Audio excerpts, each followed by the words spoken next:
जय हिंद। आशा है आप सभी लोग स्वस्थ होंगे। आज ये यूनिट 9 की आखिरी क्लास होने वाली है, जिसमें हमारा जो शुल्क विनियामक आयोग और निजी विश्वविद्यालय मध्य प्रदेश निजी विश्वविद्यालय विनियामक आयोग जो है उससे संबंधित बातें करेंगे। ठीक है। क्लास को चालू करने के पहले एक बार सिलेबस विजिट कर लेते हैं। सिलेबस में देख लेते हैं कि हमने क्या क्या पोर्शन कवर कर लिया है और अब आगे हम कौन सा पोर्शन चालू करने वाले हैं। ठीक है, एक बार उसको थोड़ा सा देख लेते हैं, ओवरव्यू ले लेते हैं, तत्पश्चात आगे बढ़ते हैं। ठीक है। इसमें अब तक हमने क्या क्या देख लिया, एक बार पहले उसको देखते हैं। सबसे पहले इसमें हमने क्या कवर कर लिया है, तो आपका जो यूनिट 1 की जो बातें हैं, ठीक है, यूनिट 1 में जो बातें की गई हैं उन सबको हमने कवर कर चुके हैं। इसके अलावा जो यूनिट 1 में क्या क्या दिया था, आपकी परिषद दी हुई थी, पूरा उद्देश्य और कार्यक्रम दिए थे विभिन्न उसके मंत्रालयों के, डिपार्टमेंट्स के। राष्ट्रीय सूचना केंद्र एनआईसी दिया हुआ था, और इनसे अंतर्राष्ट्रीय संगठन दिए हुए थे। इनसे संबंधित जो एमसीक्यू क्लासेस हैं वो भी चल रही हैं। ठीक है। जैसे ही यूनिट 1 की एमसीक्यू क्लास खत्म होंगी, वैसे ही हम यूनिट 2 की चालू कर देंगे, और ऐसे ही आगे बढ़ते जाएंगे एमसीक्यू क्लासेस में भी। ठीक, इसके बाद हमने और क्या कवर कर लिया है उसमें चल देते हैं। तो यूनिट 1 और यूनिट 2 के अलावा हमारा जो हो चुका है वो है यूनिट 8। कौन सा?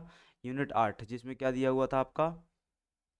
हाँ, जिसमें आपका राष्ट्रीय शिक्षा नीति और उससे संबंधित बहुत सारे बिंदु दिए हुए थे। राष्ट्रीय शिक्षा नीति, इसके अलावा औपचारिक शिक्षा क्या, दूरस्थ शिक्षा क्या है, कृषि शिक्षा, सामान्य शिक्षा, विधि शिक्षा, तकनीकी शिक्षा, मूल्य आधारित शिक्षा, कौशल शिक्षा, नीति प्रशासन, इन सभी बिंदुओं को भी हमने क्या किया, कवर किया। साथ ही साथ यूनिट 9 कवर किया हमने। यूनिट 9 में जितने भी आयोग दिए हुए थे मध्य प्रदेश के पर्सपेक्टिव में, उनको भी कवर किया। साथ ही साथ इन आयोगों को हमने राष्ट्रीय पर्सपेक्टिव में भी कवर किया हुआ है। ठीक है। आज ये आखिरी क्लास है किसकी? यूनिट 9 की, जिसमें हम इन दोनों चीज़ों को कवर कर रहे हैं। कौन कौन सी? शुल्क विनियामक समिति और निजी विश्वविद्यालय नियामक आयोग। इसके बाद क्या हो जाएगा, यूनिट 9 आपकी समाप्त हो जाएगी। इसके बाद जो चालू किया जाएगा वो आपका क्या चालू किया जाएगा, यूनिट 3 से कहानी चालू होगी। ठीक है। जिसमें आपका क्या दिया हुआ है, शैक्षणिक प्रशासन दिया हुआ है। क्या है? शैक्षणिक प्रशासन, मध्य प्रदेश विश्वविद्यालय अधिनियम 1973 और उसके बाद आए हुए जितने भी अधिनियम हैं उन सब के बारे में हमको चर्चा करनी रहेगी। तो ये आपका क्या है, होने वाला है, अगला शेड्यूल होने वाला है अगले 3 से 4 दिन का। अभी अब वापस चलते हैं, जो हमारा यूनिट 9 का बचा हुआ पोर्शन है जिसके संबंधित में ये वीडियो बनाया गया है। ठीक है। तो क्लास को चालू करते हैं। 1 मिनट। हम्म, आपका जो टॉपिक था वो क्या था? मध्य प्रदेश शुल्क विनियामक समिति और साथ ही साथ निजी विश्वविद्यालय नियामक आयोग। ठीक है। सबसे पहले आ जाता है आपका शुल्क विनियामक समिति। शुल्क विनियामक समिति के संबंध में देखते हैं कि admission and fee regulatory committee, मतलब कि मध्य प्रदेश शुल्क एवं विनियामक समिति क्या है, एक स्टेचुटरी बॉडी है, इस प्रकार की विधायी आयोग है, जिसके पास क्या है, क्वासी जुडिशियल पावर है। क्वासी जुडिशियल पावर मतलब क्या है? अर्ध न्यायिक शक्ति। क्वासी जुडिशियल पावर मतलब क्या होता है? अर्ध न्यायिक शक्ति। ना ही क्या है, पूरी पूरी न्यायपालिका वाली शक्ति हैं, और ना ही क्या है, ऐसा नहीं कि उसके पास न्यायपालिका वाली शक्ति नहीं है, बिल्कुल भी। ठीक है। तो जो बीच की स्थिति होती है उसको क्या बोला जाता है? अर्ध न्यायिक शक्ति बोला जाता है। ठीक है। Constituted under Madhya Pradesh act act 21 of 2007। ठीक है। 2007 में अधिनियम लाया गया था। 2007 में जो अधिनियम लाया गया तो कौन से नंबर का अधिनियम था? 21वें नंबर का अधिनियम था। ठीक है। कौन से नंबर का अधिनियम था? 21वें नंबर का अधिनियम था। ठीक है। तो आपको यहाँ पे पहले उसमें पैराग्राफ में क्या क्या याद रखना है? प्रवेश का विनियम एवं शुल्क का निर्धारण। क्या नाम है अधिनियम का? शिक्षण संस्थान निजी शिक्षा मध्य प्रदेश निजी एवं व्यावसायिक शिक्षण संस्थान, मध्य प्रदेश निजी व्यावसायिक शिक्षण संस्थान प्रवेश का विनियमन एवं शुल्क का निर्धारण अधिनियम 2007, ये लाया गया था। किसके लिए? निजी शिक्षण संस्थानों में शुल्क के रेगुलेशन के लिए, शुल्क के विनियमन के लिए। ठीक है। कब लाया गया? 2007 में। एक्ट नंबर क्या था? 21वां था। ठीक है। The committee is headed by chairperson along with 4 experts, मतलब एक चेयरपर्सन रहेगा और 4 कौन रहेंगे? सदस्य रहेंगे। In the matter of finance law, ये जो 4 सदस्य रहेंगे किस क्षेत्र से रहेंगे? वित्त क्षेत्र से, विधि के क्षेत्र से, तकनीकी शिक्षा के क्षेत्र से और मेडिकल शिक्षा के क्षेत्र से। चारों चारों क्षेत्र से एक एक व्यक्ति रहेगा। ठीक है। चारों क्षेत्रों से एक एक व्यक्ति रहेगा, और ये एक क्या हो गया? अध्यक्ष हो गया। टोटल 5 लोग हो गए। It also provides for an appointment of appellate authority, यहाँ पे किसकी स्थापना की जाएगी? अपीलीय उसको क्या बोलना चाहिए, अपीली व्यवस्था एक बनाई जाएगी। अपीलेट अथॉरिटी क्या की जाएगी? यहाँ पर एक स्थापना की जाएगी। साथ ही साथ under this act have all the powers of the civil court under civil procedure act 1908। ठीक है। क्या क्या हो गया इस पूरी स्लाइड में? आपको क्या क्या याद रखना है आपके एग्जाम के पर्सपेक्टिव से? पहला, ये एक विधायी आयोग है। कैसी बॉडी है? विधायी समिति है, जिसके पास क्या है? क्वासी जुडिशियल पावर्स है। जिसके पास क्या है? क्वासी जुडिशियल जुडिशियल पावर है। एक्ट कब लाया गया था? 2007 में लाया गया था। एक्ट नंबर क्या था? 21 था। पूरा नाम क्या था उसका? मध्य प्रदेश निजी व्यावसायिक शिक्षण संस्थान प्रवेश का विनियमन एवं शुल्क का निर्धारण अधिनियम 2007, ये उसका नाम था। इसकी संरचना क्या होती है? टोटल 5 लोग होते हैं, जिसमें से एक चेयरपर्सन होता है, 4 एक्सपर्ट लोग होते हैं किस क्षेत्र के? फाइनेंस, लॉ, तकनीकी और तकनीकी शिक्षा और मेडिकल शिक्षा के क्षेत्र के, ठीक है। इसके अलावा क्या है, यहाँ पे एक अपीलीय व्यवस्था की जाती है, मतलब समझ लो कोई आपको शुल्क लेकर के कोई समस्या उत्पन्न होती है, तो वहाँ फिर आप अपील किसके पास करेंगे? तो उसके लिए एक अपीलेट ट्रिब्यूनल टाइप का बनाया गया, अपीलेट अथॉरिटी टाइप की बनाई गई है। इसके अलावा इसके पास जो शक्ति होती है, किस प्रकार की शक्ति होती है? सिविल कोर्ट की शक्ति होती है, सिविल कोर्ट की शक्ति होती है, अर्थात दीवानी न्यायालय की शक्ति होती है। और वो शक्ति कहाँ से मिलती है? CRPC 1908 से मिलती है, ठीक है। किससे? Code of civil procedure, code of civil procedure से उनको शक्ति मिलती है 1908 से। तो इस स्लाइड में आपको इतनी बातें याद रखनी है।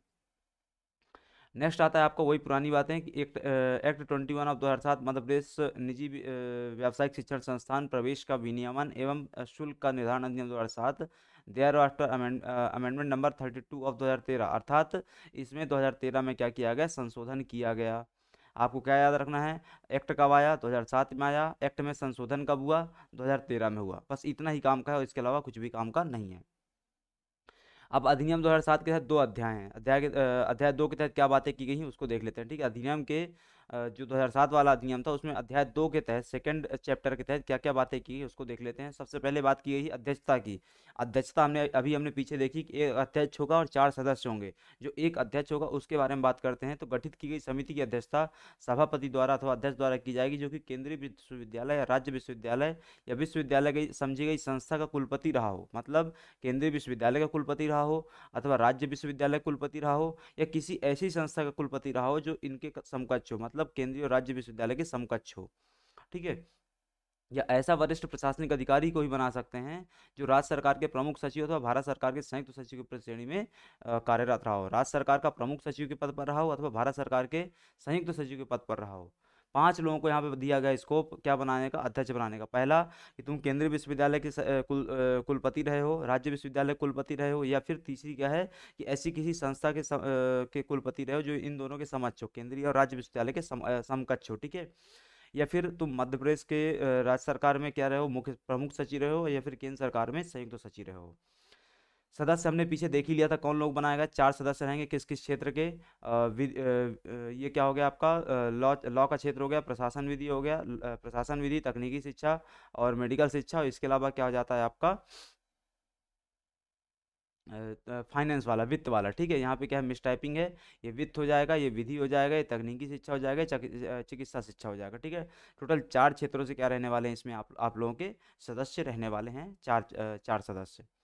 अब आता है समिति का कार्यकाल क्या होगा? तो 3 वर्ष का होगा। समिति का कार्यकाल क्या होगा? 3 वर्ष का होगा। उसके अधिसूचित किए जाने की तारीख से, मतलब अगर आज उसको समिति को बनाया गया है, अधिसूचित किया गया, मतलब आज उसका नोटिफिकेशन जारी हो गया, आज उसके गठन के संबंध में गजट में नोटिफिकेशन आ गया है, तो उस तारीख से उसका कार्यकाल शुरू माना जाएगा और अगले 3 साल तक वो कार्यकाल चलेगा, ठीक है। फिर आता है कि अपीलीय अधिकारी क्या होगा? तो राज्य सरकार एक बार में 3 से अनधिक वर्ष के लिए एक अपीलीय अधिकारी की नियुक्ति करेगा। मतलब आपको कोई समस्या होती है शुल्क आदि के संबंध में, तो आप अपील कहाँ करेंगे? तो उसके लिए एक अपीलीय अधिकारी की नियुक्ति की जाएगी। उस अपीलीय अधिकारी का कार्यकाल क्या होगा? 3 वर्ष का होगा, ठीक है, उससे अधिक नहीं। 3 वर्ष का होगा, उससे अधिक नहीं।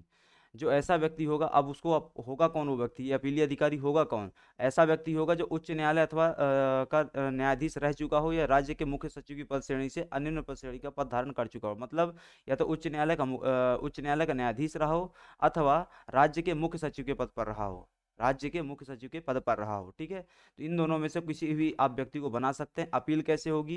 30 दिन के अंदर अंदर अपील करनी होगी। 30 दिन के कालावधि के अंदर, 30 दिन के समय के अंदर आपको क्या करना होगा? अपील करना होगा। समिति के समक्ष किसी आदेश से व्यतीत कोई व्यक्ति अथवा कोई व्यावसायिक संस्था ऐसा आदेश पारित किए जाने से 30 दिन की कालावधि के भीतर अपील प्रस्तुत करेगी, ठीक है। तो मतलब 30 दिन के अंदर क्या करना है? आपको अपील करना है।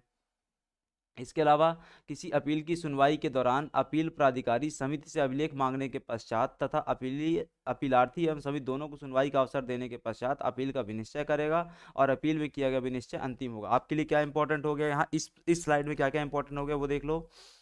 1 मिनट। पहला, अपील अधिकारी का जो कार्यकाल होगा वो कितना होगा? एक बार में 3 वर्ष के लिए होगा। रीअपॉइंटमेंट हो सकता है, रीअपॉइंटमेंट हो सकता है, लेकिन एक बार में 3 वर्ष के लिए होगा, पहला। दूसरा, अपीलीय अधिकारी बनेगा कौन? तो ये तो उच्च न्यायालय का न्यायाधीश रहा हो, अथवा राज्य का मुख्य सचिव रहा हो, इस पद पे रहा कोई व्यक्ति बन सकता है। अपील होगी कैसी, 30 दिन के अंदर होनी चाहिए। ठीक है, इसके अलावा क्या हो जाता है यहाँ पर, जो अपील की जा रही है उसमें अपील के संबंध में जो निर्णय दिया जाएगा, ठीक है, मतलब अपील में जो विनिश्चय किया जाएगा वो विनिश्चय कैसा होगा, अंतिम विनिश्चय होगा, मतलब उसके खिलाफ फिर आप कहीं भी अपील नहीं कर सकते हैं। ठीक है, तो इतनी बातें हो गई अपील प्राधिकारी के संबंध में। तो ये पूरा क्या था, आपका शुल्क विनियामक आयोग था। अब आता है आपका निजी विश्वविद्यालय विनियामक आयोग। निजी विश्वविद्यालय विनियामक आयोग भी कब लाया गया, मध्य प्रदेश निजी विश्वविद्यालय स्थापना एवं संचालन अधिनियम 2007 में लाया गया था। वो भी आपका लाया गया था, शुल्क मैनेजमेंट वाला भी 2007 में, और ये भी कब लाया गया आपका 2007 में। ये किस चीज़ के लिए था, नाम से स्पष्ट है, निजी विश्वविद्यालयों के रेगुलेशन के लिए। ठीक है, तो इसके तहत स्व वित्त पोषित निजी विश्वविद्यालयों की स्थापना, स्व वित्त पोषित मतलब कि उनको राज्य सरकार से अथवा केंद्र सरकार से किसी प्रकार का कोई ग्रांट नहीं मिल रहा, किसी प्रकार कोई अनुदान नहीं मिल रहा है, वो स्व वित्त पोषित हैं। तो विश्वविद्यालयों की स्थापना और नियमन के लिए मध्य प्रदेश निजी विश्वविद्यालय नियामक आयोग का गठन किया गया। उद्देश्य क्या था, राज्य में गैर लाभकारी गैर सरकारी संगठनों जो कि ट्रस्ट द्वारा चलाए जा रहे हैं, कंपनियों द्वारा चलाए जा रहे हैं, सोसाइटियों द्वारा चलाए जा रहे हैं, उनके छात्रों के हित में गुणवत्तापूर्ण शिक्षा हेतु सुनिश्चित करने हेतु मुख्य उद्देश्य सरकार द्वारा उच्च शिक्षा नियामक आयोग का गठन किए जाने की बात की है। ठीक है, इसके तहत निजी विश्वविद्यालय नियामक आयोग के तहत। तो मतलब क्या हुआ, जो स्व-वित्त पोषित हैं, जो गैर लाभकारी हैं, जो गैर सरकारी संगठन हैं, जो किसी ट्रस्ट द्वारा, किसी कंपनी द्वारा, किसी सोसाइटी द्वारा क्या है संचालित है कोई विश्वविद्यालय, तो उनके संबंध में रेगुलेशन के लिए इस अधिनियम को लाया गया था। कार्य क्या होता है इस चीज़ का, इसका, तो यह नियामक आयोग का सामान्य कर्तव्य होता है। इस नियामक का सामान्य कर्तव्य क्या था, प्रदेश में निजी विश्वविद्यालयों की स्थापना क्या करना, मतलब उनकी स्थापना कब करनी है, कब नहीं करनी, कहाँ करनी, इन सब के संबंध में क्या करेगा, निर्णय लेने का अधिकार इसके पास होगा, इस आयोग के पास होगा। निजी विश्वविद्यालय में शैक्षणिक मानदंडों को क्या करना, सुनिश्चित करना। न्यूनतम शैक्षिक मापदंड क्या होंगे उनको तय करना। निजी विश्वविद्यालय में शिक्षण, परीक्षा और अनुसंधान के मानकों का निर्धारण करना और रखरखाव करना। इसके अलावा यह सुनिश्चित करना कि निजी विश्वविद्यालय मात्र वही शुल्क और शैक्षणिक फीस आदि छात्रों से वसूले जो शिक्षा प्रदान करने में क्या है, वहन करनी पड़ती है। मतलब फीस कितनी ले जाएगी ये भी तो, मतलब जैसे आप उदाहरण के लिए इंजीनियरिंग करते हैं और किसी पर्टिकुलर कॉलेज में आप एडमिशन लेते हैं और वहाँ पे आप 50,000 रुपये फीस दे रहे हैं, तो ये 50,000 रुपये फीस किसने तय करी है, इस आयोग ने तय करी है। ठीक है, इसके अलावा निजी विश्वविद्यालय के शैक्षणिक स्टाफ की योग्यता यूजीसी के मानदंडों के अनुकूल सुनिश्चित करना। मतलब जो पढ़ाने वाले होंगे, जैसे उदाहरण के लिए कि इंजीनियरिंग कॉलेज में आप तो पढ़ाने वाले क्या किए होंगे, मिनिमम एमटेक तो किए हों। ठीक है, ऐसा एक मापदंड तय करना। ठीक है, तो इस प्रकार से क्या है, चीज़ों को रेगुलेट करते हैं वो लोग, इस प्रकार से उनके क्या होते हैं, कार्य होते हैं। तो ये पूरा क्या था आपका मध्य प्रदेश का निजी विश्वविद्यालय विनियामक आयोग, और साथ ही साथ क्या होगा जो हमने पहले देख लिया आपका मध्य प्रदेश में शुल्क निर्धारण के लिए जो समिति बनी हुई है उसके बारे में हमने चर्चा करी। ठीक है, शुल्क विनियामक समिति जो बनी हुई है, 2007 में दोनों कानून आए थे, उनके बारे में हमने यहाँ से चर्चा करी। ठीक है, यहाँ से आपको कोई क्वेश्चन बाहर नहीं जाएगा, जब हम एमसीक्यू लगाएंगे तो इनके प्रश्न भी कर लेंगे। तो अभी के लिए यहाँ से क्या होता है, कहानी आपकी समाप्त होती है। अब जब हम नेक्स्ट लेक्चर में मिलेंगे, संभवतः आपको आज ही नेक्स्ट लेक्चर मिल जाएगा, तो उसमें हम जो आपका यूनिट 3 है उसके संबंध में चर्चा चालू करेंगे। यूनिट 3 में क्या दिया हुआ आपका, आपका मध्य प्रदेश का जो यूनिवर्सिटी एक्ट है वो 1973 का, उसकी कहानी दी हुई है। ठीक है, तो उसको हमको पूरा पढ़ना है, डिटेल से पढ़ना है। तो अभी के लिए यहाँ पे इस क्लास समाप्त करते हैं, मिलते हैं आपसे अगली क्लास में, तब तक के लिए आप सभी का धन्यवाद।